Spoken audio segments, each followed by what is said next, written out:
Session में हमने देखा किस प्रकार हमने बेसिक टेक्स्ट एडिटिंग का प्रयोग किया, जिसमें हमने टेक्स्ट टूल का प्रयोग किया। इस सेशन में हम टेक्स्ट टूल से जुड़े हुए एडवांस यूज़ को देखेंगे। अब देखें यहाँ पे हमारे पास टेक्स्ट टूल अवेलेबल है, लेकिन टेक्स्ट टूल का प्रयोग करने से पहले मैं यहाँ एक रेक्टेंगुलर ड्रॉ कर लेता हूँ और फिर मैं यहाँ से एक फ्री हैंड पाथ को क्रिएट कर लेता हूँ, जो कि एक डिफ़ॉल्ट पाथ के रूप में मैं प्रयोग करना चाहता हूँ। इसी तरह से मैं यहाँ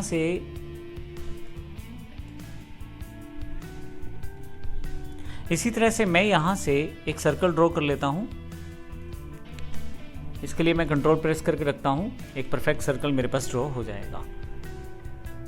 थोड़ा सा अच्छा समझने के लिए मैं इन ऑब्जेक्ट के जो बीच का फील्ड कलर है उसको हटा दूंगा कुछ देर के लिए। इसके लिए मैं यहाँ पे सिलेक्ट करते हुए ऊपर की तरफ सबसे पहला ऑप्शन जो नो कलर को रिप्रेजेंट करेगा क्लिक करूँगा, तो ये जो फील्ड बॉक्स है वो खाली हो जाएगा। इसी तरह से सर्कल के ऊपर क्लिक करके मैं यहाँ से नो कलर कर देता हूँ, तो सर्कल का जो अंदर का कलर है वो भी हट गया है। मैंने यहाँ पे साइड पे दिए गए ऑब्जेक्ट प्रॉपर्टीज़ को क्लोज कर दिया है ताकि मेरे पास थोड़ी सी ज़्यादा जगह हो देखने के लिए चीज़ों को। अब मैं चाहता हूँ कि इन सब के साथ टेक्स्ट टूल का प्रयोग करना। सबसे पहले टेक्स्ट टूल को सिलेक्ट करता हूँ यहाँ से मैं, और यदि आप इस पाथ को देखें, जब मैं माउस को यहाँ लेके आता हूँ, इस टेक्स्ट आइकॉन को जब मैं इसके साथ अटैच करता हूँ, तो आप देखेंगे कि यहाँ पे एज का ऑप्शन अवेलेबल है। अगर मैं इस पर क्लिक कर दूँ तो आप देखेंगे कर्सर जो है इस पाथ के साथ अलाइन हो गया है। अगर मैं यहाँ कुछ टाइप करूँ, जैसे कि मैं यहाँ कुछ टाइप करना चाहता हूँ,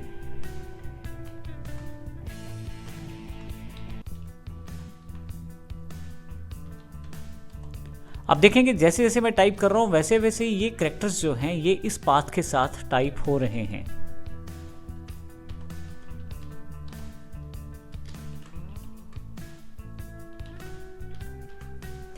देखिए यहाँ पे तो कितनी आसानी से मैंने टेक्स्ट को टाइप किया है पाथ के साथ। ये सबसे बेहतर फीचर है जो कोल्ड्रा में टेक्स्ट के साथ जुड़ा हुआ है।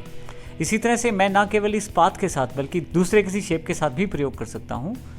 जैसे यहाँ पे एज पे क्लिक कर देता हूँ, आप एज के साथ ही यहाँ पे इस रेक्टेंगल पे टाइप करना शुरू कर सकते हैं।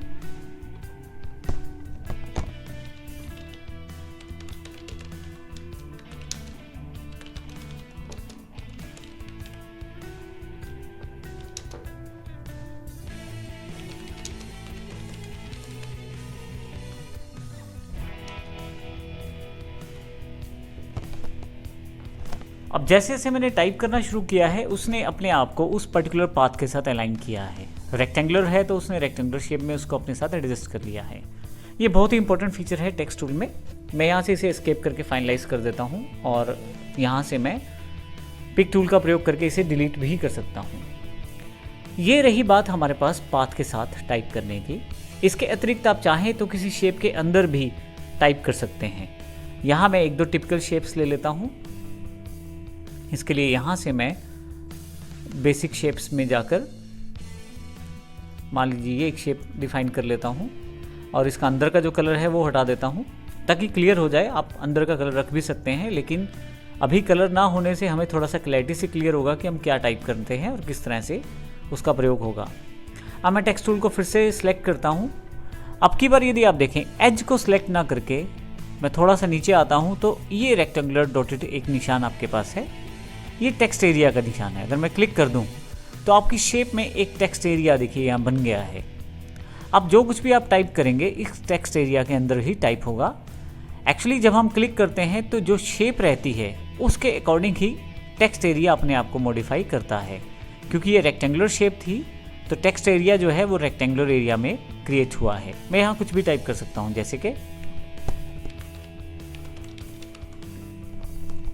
जैसे यहाँ पे मैंने कुछ टेक्स्ट टाइप कर दिया है। हालांकि मैं इस टेक्स्ट को भी यहाँ से हटा देता हूँ और मेरे पास कुछ टेक्स्ट क्लिपबोर्ड पे है, अर्थात मैंने कुछ कॉपी किया हुआ है, उसको पेस्ट कर देता हूँ कंट्रोल वी के साथ। यहाँ पे देखिए मैंने कुछ टेक्स्ट को पेस्ट कर दिया है, तो इस टेक्स्ट ने उसी टेक्स्ट एरिया में अपने आप को बाइंड किया है, अर्थात उसी टेक्स्ट एरिया में इस टेक्स्ट को शो किया गया है।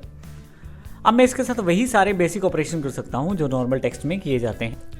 जैसे कि मैं इसका साइज़ सेट कर सकता हूँ, मैं इसका साइज़ छोटा कर देता हूँ। अब देखिए जैसे मैं साइज़ छोटा करता हूँ, जो मैंने सेलेक्ट किया था जो मेरे उस उस वक्त मेरे पास रेक्टेंगुलर बॉक्स में दिखाई दे रहा था, मैंने वो सिलेक्ट किया था। जब टेक्स्ट छोटा हो जाता है तो आप देखेंगे वो टेक्स्ट जो उस बॉक्स में पूरा नहीं आया था वो नीचे की तरफ था, लेकिन उस वक्त दिखाई नहीं दे रहा था।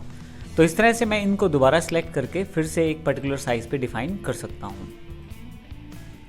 अब देखें उसके नीचे भी थोड़ा सा टेक्स्ट था, मैं इसको भी सही कर लेता हूँ। तो इस तरह से आप चाहे तो टेक्स्ट को वर्कआउट कर सकते हैं।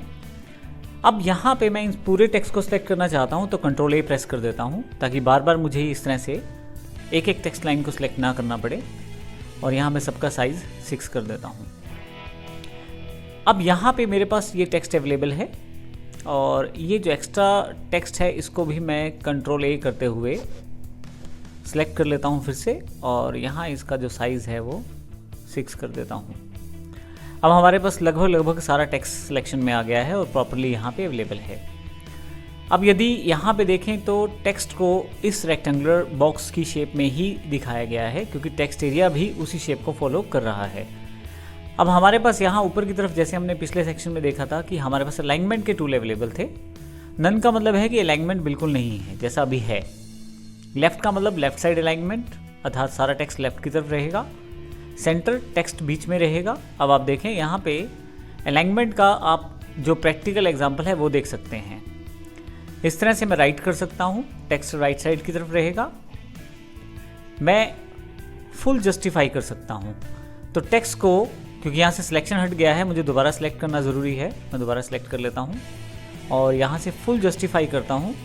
तो आप देखेंगे कि टेक्स्ट को दोनों तरफ से, दोनों सिरों से बराबर रखने की कोशिश की गई है फुल जस्टिफाई से।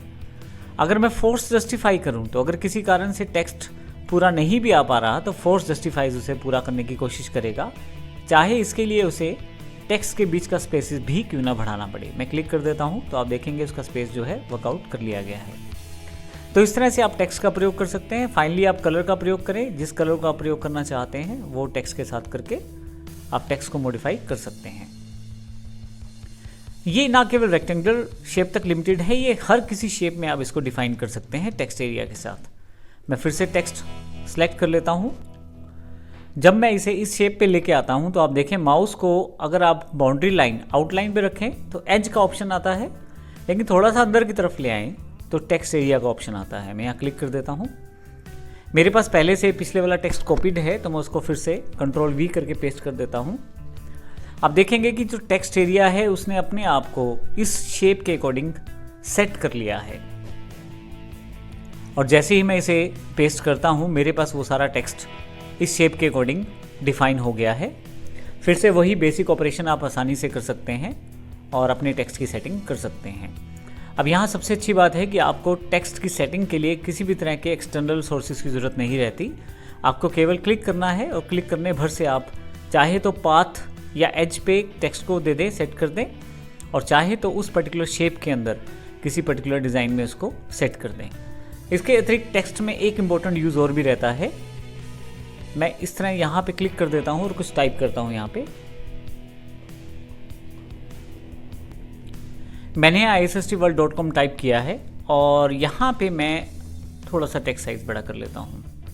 टेक्स्ट को फाइनलाइज करने के पश्चात मैं पिक टूल सेलेक्ट कर लेता हूँ। शॉर्टकट के रूप में आप स्पेस बार का प्रयोग कर सकते हैं, परंतु यदि टेक्स्ट के अंदर आप शॉर्टकट में स्पेस बार का प्रयोग करते हैं तो उसको एज अ स्पेस माना जाएगा।